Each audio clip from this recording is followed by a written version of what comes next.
Sir এটা বল। Sir এটা একটা 9 ভোল্ট এইচডব্লিউ ব্যাটারি। হ্যাঁ, এর মধ্যে 9টা সেল থাকে, 1.5 ভোল্ট করে ড্রাই সেল।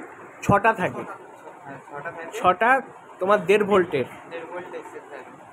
আচ্ছা, তুমি এবারে ওর হাতে দাও তো দেখি, এটা সবাই হাতে নিয়ে নিয়ে দেখো তো।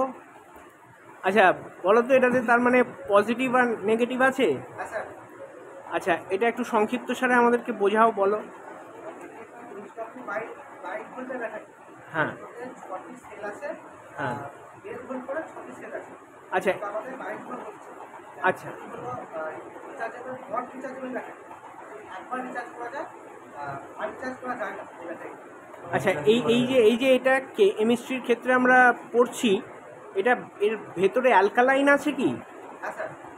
এর ভেতরে যে অ্যালকালাইন আছে প্রত্যেকে সহমত? আচ্ছা, আমাকে বলো তো তাহলে, এই অ্যাসিড আর বেস, এই পুরো বিষয়টা কি বলা হচ্ছে? বিষয়টা কি, কেন এলো? অ্যাসিডে হবে হচ্ছে H প্লাস, আর বেসে হবে হচ্ছে H মাইনাস।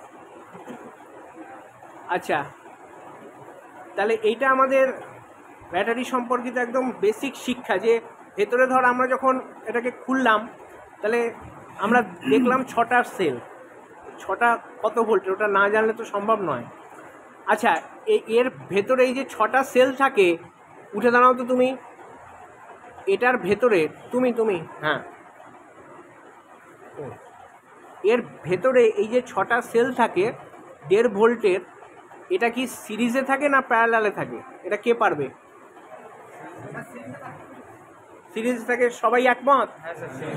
যদি সিরিজে না থাকতো, কারণ সিরিজের যেটা ফর্মুলা ওটা কি, প্রত্যেককে একদম, অর্থাৎ সমানভাবে ওইগুলোকে প্লাস করে দেওয়া, 1.5 প্লাস 1.5 প্লাস 1.5, মানে 3টে 1.5 প্লাস, তারপরে আবার 3টে 1.5 প্লাস, এইভাবে কানেকশানটা এর ভেতরে থাকে।